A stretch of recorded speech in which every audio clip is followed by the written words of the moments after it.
आपको पता है भारत में एक ऐसा शिवलिंग है जो जमीन के ऊपर नहीं बल्कि जमीन के नीचे है, और यह दुनिया का एकमात्र ऐसा शिवलिंग है जो सिर्फ शिव का नहीं बल्कि त्रिदेव यानी ब्रह्मा, विष्णु और महेश का साक्षी है। ब्रह्मगिरी पर्वत की गोद में बसा एक ऐसा स्थान जो बाहर से देखने पर एक प्राचीन शिव मंदिर लगता है, काले पत्थरों से बना, शांत और गंभीर। लेकिन जैसे ही आप इसके इतिहास और रहस्यों में उतरते हैं, आपको एहसास होगा कि यहाँ का यह मंदिर शिव के बाकी धामों से बिल्कुल अलग है। लेकिन सवाल उठता है, आखिर ऐसा क्यों? महाराष्ट्र के नासिक जिले में बसा त्र्यंबकेश्वर ज्योतिर्लिंग, जहां शिव 3 नेत्रों वाले त्र्यंबकेश्वर रूप में विराजमान है, यानी कि इस शिवलिंग में आपको शिव जी के साथ साथ ब्रह्मा और विष्णु जी के भी दर्शन होते हैं। लेकिन खास बात यह नहीं, खास तो यहाँ के रहस्य हैं जो आपको भी चौंका कर रख देंगे। यहाँ सबसे खास है गोदावरी नदी, जिसे दक्षिण की गंगा भी कहा जाता है। लेकिन जितनी यह नदी पवित्र है, उतनी ही रहस्यमयी है इसकी उत्पत्ति की कथा। और क्या है नासक हीरे का श्रापित इतिहास। माना जाता है कि यह हीरा जिसके भी पास गया, उसका पूरा कुल समाप्त हो गया। आखिर क्या है इस श्रापित हीरे का रहस्य, और अभी यह कहाँ है? और क्या है कुशावर्त कुंड का रहस्य, जिसमें स्नान मात्र से सारे पाप धुल जाते हैं? और फिर आता है गुप्त गुफा, जिसमें आम लोगों को जाने की सख्त मनाही है। आखिर क्या है उस गुफा के अंदर? और क्या है काल सर्प दोष और नारायण बलि की कहानी? यह मंदिर केवल एक मंदिर नहीं बल्कि इतिहास और रहस्यों का ऐसा संगम है जिसकी कहानी जानकर आप भी हैरान रह जाएंगे। तो चलिए जानते हैं त्र्यंबकेश्वर ज्योतिर्लिंग की असली कहानी। लेकिन उससे पहले अगर आपको वीडियो अच्छी लगे तो कमेंट में हर हर महादेव जरूर लिखें।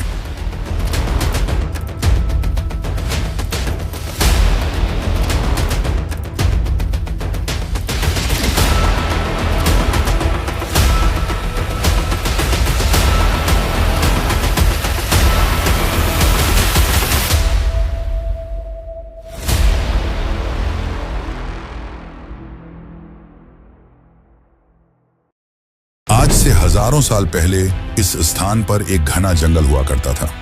ब्रह्मगिरी पर्वत के आसपास का यह क्षेत्र महान ऋषि मुनियों की तपोभूमि माना जाता था, और यहीं गौतम ऋषि भी अपनी पत्नी अहिल्या के साथ निवास किया करते थे। वे साधारण जीवन जीते थे, वनों में निवास करते थे और वहां हर किसी की मदद करते थे। लेकिन एक समय इस क्षेत्र में भारी अकाल पड़ा और धरती सूखने लगी। तब जन कल्याण के लिए ऋषि गौतम ने इंद्रदेव की कठोर तपस्या की, जिससे प्रसन्न होकर इंद्रदेव ने जल का स्रोत वरदान में दिया, एक ऐसा जल स्रोत जो कभी न सूखे।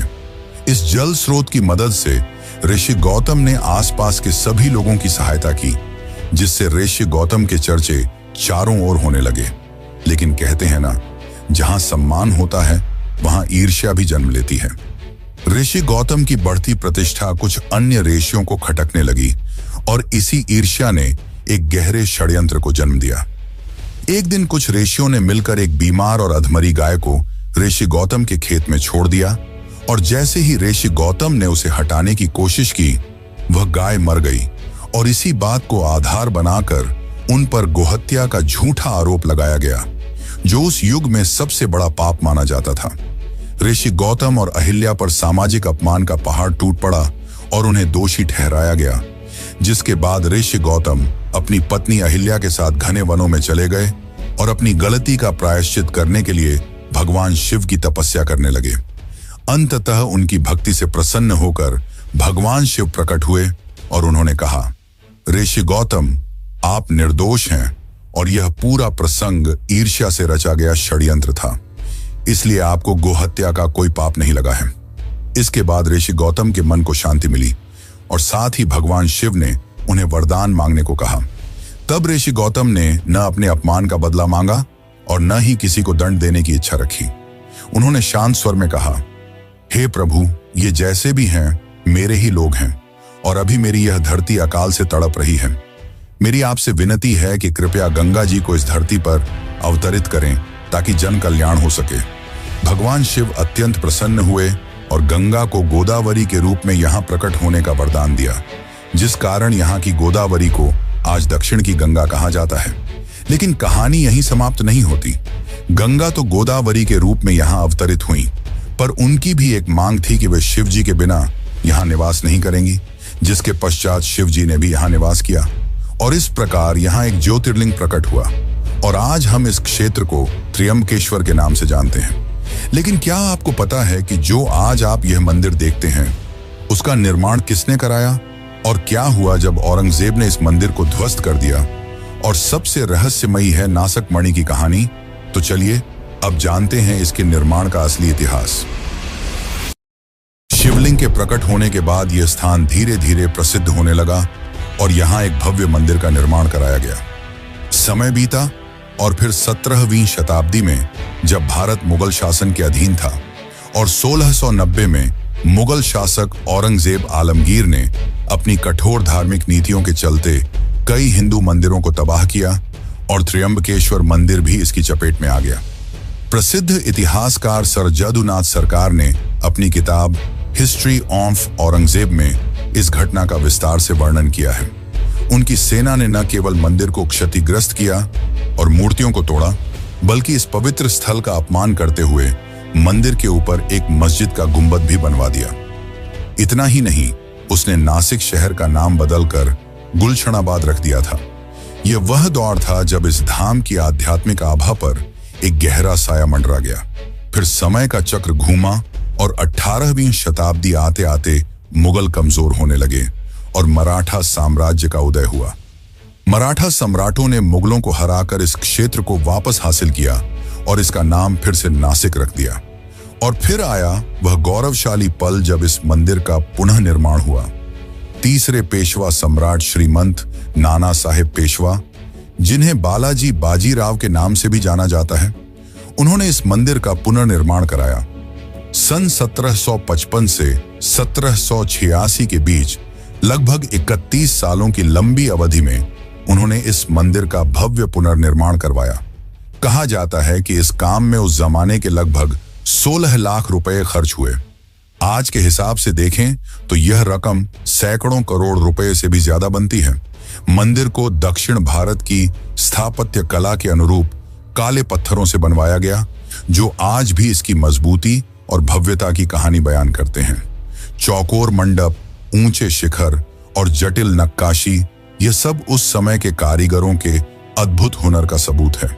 नाना साहेब पेशवा ने न सिर्फ मंदिर बनवाया, बल्कि उन्होंने इसे अनमोल रत्न और आभूषण भी दान किए, जिनमें से एक था वह प्रसिद्ध नासक हीरा।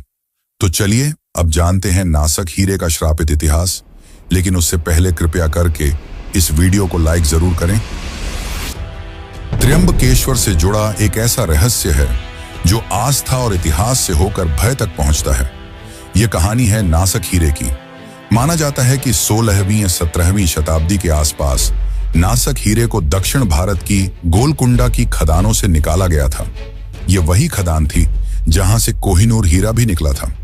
इसके बाद यह नासक हीरा मुगल सत्ता के हाथों में गया और माना जाता है कि उस समय यह लगभग 90 कैरेट का था। इसके बाद 18वीं शताब्दी में जब मराठाओं ने मुगलों को हराया तो यह हीरा उनके हाथ आया और उन्होंने इसे त्र्यंबकेश्वर मंदिर को अर्पित कर दिया। फिर कुछ स्थानीय लोक कथाओं के अनुसार इसे भगवान शिव की मूर्ति की एक आंख के रूप में स्थापित किया गया था। माना जाता है कि इस दौरान मराठा शासकों को राजनीतिक अस्थिरता, युद्ध और आंतरिक संघर्षों का सामना करना पड़ा, जिसे इस हीरे की श्रापित शक्ति से जोड़ा गया। इसके बाद साल 1817 से 1818 के बीच एंग्लो मराठा युद्ध में पेशवा बाजीराव द्वितीय की पराजय हुई और यह हीरा ब्रिटिश ईस्ट इंडिया कंपनी के हाथ लग गया, जिसके बाद इसे लंदन ले जाया गया। लंदन में इस हीरे को प्रसिद्ध ज्वेलर्स रंडल एंड ब्रिज ने खरीदा और यही वह समय था जब हीरे को पहली बार तराशा गया, जिससे इसका वजन 90 कैरेट से घटकर 43 कैरेट ही रह गया। और यह वही क्षण था जब इस हीरे की भारतीय पहचान लगभग समाप्त हो गई।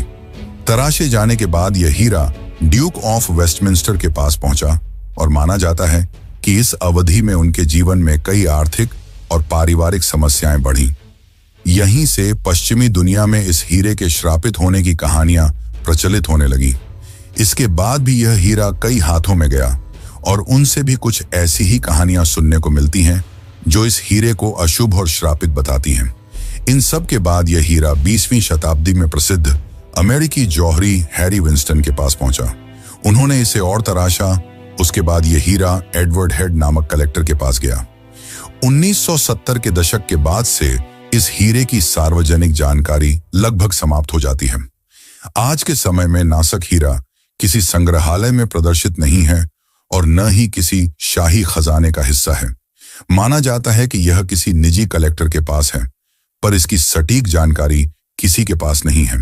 वैसे मित्रों, क्या आपको पता है कि इस नासक हीरे से भी ज्यादा रहस्यमयी है यहाँ की गुफा, साथ ही यहाँ का ज्योतिर्लिंग जो भारत के सभी ज्योतिर्लिंगों से अलग है।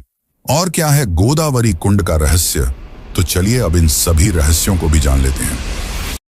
त्र्यंबकेश्वर मंदिर में प्रवेश करते ही सबसे गहरा प्रभाव उसके गर्भगृह का पड़ता है।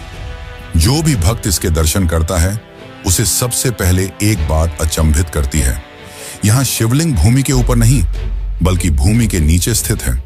जब भक्त गर्भगृह में शिवलिंग के दर्शन करते हैं तो उन्हें ध्यान से देखने पर 3 सूक्ष्म लिंग स्पष्ट रूप से दिखते हैं। इन्हीं 3 लिंगों को त्रिदेव, ब्रह्मा, विष्णु और महेश का प्रतीक माना जाता है। यही कारण है कि त्र्यंबकेश्वर को त्रिमुखी ज्योतिर्लिंग कहा जाता है। भारत के 12 ज्योतिर्लिंगों में यह एकमात्र ऐसा स्थान है जहां शिव एक साथ सृष्टि, संरक्षण और संहार तीनों शक्तियों का प्रतिनिधित्व करते हैं। यही कारण है कि यहाँ दर्शन को केवल एक धार्मिक क्रिया नहीं बल्कि एक गहरे दार्शनिक अनुभव के रूप में देखा जाता है। इस शिवलिंग की एक और अनोखी विशेषता है निरंतर जल प्रवाह। त्र्यंबकेश्वर का ज्योतिर्लिंग हमेशा जल में डूबा रहता है। गर्भगृह में लगातार जल बहता रहता है, मानो शिव स्वयं अभिषेक की अवस्था में हो। यह जल कभी सूखता नहीं और इसे भगवान शिव की निरंतर उपस्थिति और कृपा का प्रतीक माना जाता है। एक और खास बात यह है कि हर सुबह पूजा के बाद शिवलिंग पर विशेष पंचमुखी मुकुट चढ़ाया जाता है जो शिव के 5 स्वरूपों का प्रतीक माना जाता है। वैसे त्र्यंबकेश्वर की पवित्रता केवल मंदिर के गर्भगृह तक सीमित नहीं है। यहाँ की वास्तविक आत्मा तो उस स्थान को माना जाता है जहां से गोदावरी नदी का उद्गम हुआ था, और वह है कुशावर्त कुंड। मंदिर परिसर से कुछ ही दूरी पर स्थित यह कुंड देखने में भले ही शांत और साधारण लगे, लेकिन इसके पीछे छिपी कथा त्र्यंबकेश्वर के रहस्य को और भी गहरा कर देती है। पौराणिक मान्यताओं के अनुसार गोदावरी नदी पहले स्थिर नहीं रहती थी। वह ब्रह्मगिरी पर्वत से प्रकट होकर बार बार लुप्त हो जाया करती थी, जिससे ऋषि मुनियों और स्थानीय लोगों को भारी कष्ट होता था। तब ऋषि गौतम ने अपनी तपस्या और साधना के बल पर एक प्रतीकात्मक उपाय किया। उन्होंने कुशा यानी पवित्र घास का उपयोग करके गोदावरी के प्रवाह को बांध दिया ताकि वह इस स्थान को छोड़कर न जाए। यही कारण है कि इस कुंड को कुशावर्त कहा गया, वह स्थान जहां गोदावरी को स्थायित्व मिला। माना जाता है कि कुशावर्त कुंड में स्नान करने से मनुष्य के पापों का क्षय होता है और आत्मिक शुद्धि प्राप्त होती है। विशेष रूप से कुंभ मेले के दौरान इस कुंड का महत्व और भी बढ़ जाता है। जब नासिक में सिंहस्थ कुंभ का आयोजन होता है तब सबसे पहले शैव संप्रदाय के अखाड़े यहीं स्नान करते हैं। साथ ही लाखों श्रद्धालु यहां स्नान करते हैं, इस विश्वास के साथ कि गोदावरी की एक बूंद भी जीवन को पवित्र बना सकती है। लेकिन त्र्यंबकेश्वर की परंपराएं केवल तप और स्नान तक सीमित नहीं है। यहाँ शिव का वैभव और राजसी स्वरूप भी उतनी ही गहराई से प्रकट होता है, और इसका सबसे भव्य उदाहरण है शाही सवारी। ये कोई साधारण यात्रा नहीं बल्कि भगवान शिव के राज्य अभिषेक जैसा दिव्य दृश्य होता है। विशेष अवसरों पर त्र्यंबकेश्वर महाराज के पंचमुखी स्वर्ण मुखौटे को एक सुसज्जित पालकी में विराजमान किया जाता है और पूरे नगर में उनकी यात्रा निकाली जाती है। इसके बाद पंचमुखी मुखौटे को वापस मंदिर लाया जाता है और भगवान शिव को हीरे जड़ित स्वर्ण मुकुट धारण कराया जाता है। कुशावर्त कुंड की शांति और शाही सवारी की भव्यता दोनों मिलकर त्र्यंबकेश्वर को एक ऐसा धाम बना देते हैं जहां तपस्या और वैभव दोनों एक साथ अस्तित्व में हैं। पर इसका रहस्य यहीं समाप्त नहीं होता। त्र्यंबकेश्वर के रहस्यों की परतें जितनी गहरी हैं उतनी ही शांत भी। मंदिर की भीड़ और भव्यता से थोड़ा दूर ब्रह्मगिरी पर्वत की गोद में छिपा है एक ऐसा स्थान जिसके बारे में बहुत कम लोग जानते हैं, गुप्त गुफा। कहा जाता है कि यही वह स्थान है जहां महर्षि गौतम ने वर्षों तक कठोर तपस्या की थी। ये गुफा कोई सामान्य प्राकृतिक संरचना नहीं मानी जाती, बल्कि इसे त्र्यंबकेश्वर की आध्यात्मिक ऊर्जा का मूल स्रोत कहा जाता है। लोक मान्यताओं और पुरानी परंपराओं के अनुसार इस गुफा तक पहुंचने का मार्ग मंदिर परिसर से होकर जाता है, लेकिन यह मार्ग आम श्रद्धालुओं के लिए खुला नहीं है। केवल विशेष अनुमति के बाद ही यहां प्रवेश दिया जाता है। यही प्रतिबंध इस गुफा को और भी रहस्यमय बना देता है। सवाल उठता है, अगर यह केवल एक साधारण गुफा होती तो इसे सदियों से आम लोगों से दूर क्यों रखा जाता? कहा जाता है कि इस गुफा में वातावरण असामान्य रूप से शांत होता है। साधु संतों की मान्यता है कि यहां ध्यान लगाने से मन जल्दी स्थिर हो जाता है और चेतना एक अलग स्तर पर पहुंचती है। कई कथाओं में उल्लेख मिलता है कि इस स्थान पर साधना करने वाले आराशियों और योगियों ने अलौकिक अनुभूतियां प्राप्त की। इस गुफा के भीतर भगवान शिव को समर्पित एक छोटा मंदिर और पास ही बहता हुआ जल स्रोत भी बताया जाता है। माना जाता है कि यह जल अत्यंत पवित्र है और इसका संबंध सीधे ब्रह्मगिरी पर्वत की आंतरिक जलधाराओं से है। यही जल आगे चलकर त्र्यंबकेश्वर के सबसे अनोखे रहस्य आकाशगंगा से जुड़ता है। आकाशगंगा नाम सुनते ही एक दिव्य छवि मन में उभरती है और त्र्यंबकेश्वर की आकाशगंगा वास्तव में वैसी ही मानी जाती है। यह कोई प्रतीकात्मक नाम नहीं, बल्कि एक वास्तविक जलधारा है जो ब्रह्मगिरी पर्वत की ऊंचाई से निकलकर मंदिर तक पहुंचती है। यह जलधारा पहले मंदिर की छत तक आती है और फिर एक विशेष व्यवस्था के माध्यम से सीधे गर्भगृह में प्रवाहित होती है। यही जल त्र्यंबकेश्वर के त्रिमुखी शिवलिंग का निरंतर अभिषेक करता है। श्रद्धालुओं की मान्यता है कि यह साधारण पानी नहीं, बल्कि स्वर्ग से उतरी गंगा है। वैसे मित्रों, त्र्यंबकेश्वर केवल दर्शन का स्थान नहीं है, बल्कि यह उन लोगों के लिए भी एक आशा का केंद्र है जो अपने जीवन में आने वाली अनदेखी बाधाओं के उत्तर खोज रहे हैं। सदियों से यह मान्यता चली आ रही है कि यहाँ स्थित शिवलिंग स्वयंभू है, अर्थात यह किसी मानव द्वारा स्थापित नहीं किया गया, बल्कि स्वयं प्रकट हुआ है। यही कारण है कि त्र्यंबकेश्वर में की गई पूजा को विशेष रूप से प्रभावशाली माना जाता है। भक्तों का विश्वास है कि जहां शिव स्वयं प्रकट हुए हों, वहां की गई साधना सामान्य स्थानों की तुलना में अधिक फलदायी होती है। त्र्यंबकेश्वर का नाम आते ही सबसे पहले जिस पूजा की चर्चा होती है वह है काल सर्प दोष निवारण पूजा। तो चलिए अब इसके बारे में भी जानते हैं। ज्योतिष शास्त्र के अनुसार जब किसी व्यक्ति की कुंडली में सभी ग्रह राहु और केतु के बीच आ जाते हैं तो उसे काल सर्प दोष कहा जाता है। ऐसी मान्यता है कि इस दोष के प्रभाव से व्यक्ति को जीवन में बार बार बाधाएं, मानसिक अशांति, पारिवारिक कलह या कार्यों में असफलता का सामना करना पड़ सकता है। इसी कारण देश विदेश से लोग त्र्यंबकेश्वर आते हैं, इस विश्वास के साथ कि यहाँ विधिपूर्वक की गई पूजा से इन प्रभावों में कमी आती है। यहाँ यह समझना जरूरी है कि काल सर्प दोष को लेकर अलग अलग मत हैं। कुछ विद्वान इसे पूर्णतः ज्योतिषीय मान्यता मानते हैं, तो कुछ इसे मनोवैज्ञानिक प्रभाव से जोड़ते हैं। लेकिन इतिहास यह बताता है कि त्र्यंबकेश्वर सदियों से इस पूजा का एक प्रमुख केंद्र रहा है। यहाँ प्रशिक्षित और पारंपरिक पंडितों द्वारा वैदिक विधि से पूजा करवाई जाती है, जिसमें मंत्रोच्चार, संकल्प और प्रतीकात्मक कर्मकांड शामिल होते हैं। कई श्रद्धालु यह अनुभव साझा करते हैं कि पूजा के बाद उन्हें मानसिक शांति और जीवन में संतुलन महसूस होता है। इसी तरह एक और अत्यंत महत्वपूर्ण अनुष्ठान है नारायण बलि पूजा। यह पूजा उन परिस्थितियों से जुड़ी मानी जाती है जहां किसी व्यक्ति की मृत्यु असामान्य परिस्थितियों में हुई हो, जैसे दुर्घटना, आत्महत्या या अकाल मृत्यु। शास्त्रों के अनुसार ऐसी आत्माओं की शांति के लिए नारायण बलि की जाती है ताकि उनकी अधूरी यात्रा को पूर्ण किया जा सके। त्र्यंबकेश्वर को इस पूजा के लिए सबसे प्रमुख स्थलों में गिना जाता है। नारायण बलि पूजा केवल मृत आत्मा के लिए नहीं, बल्कि उसके परिजनों के मानसिक संतुलन और शांति के लिए भी मानी जाती है। इसमें भगवान विष्णु के नारायण स्वरूप की विशेष आराधना की जाती है, साथ ही शिव का आशीर्वाद भी प्राप्त किया जाता है। यही कारण है कि त्र्यंबकेश्वर जैसे शिवधाम में इस पूजा को अत्यंत प्रभावशाली माना गया है। और इतना निश्चित है कि त्र्यंबकेश्वर में आने वाला व्यक्ति खाली हाथ नहीं लौटता। अगर कुछ नहीं तो कम से कम एक मानसिक स्पष्टता जरूर लेकर जाता है।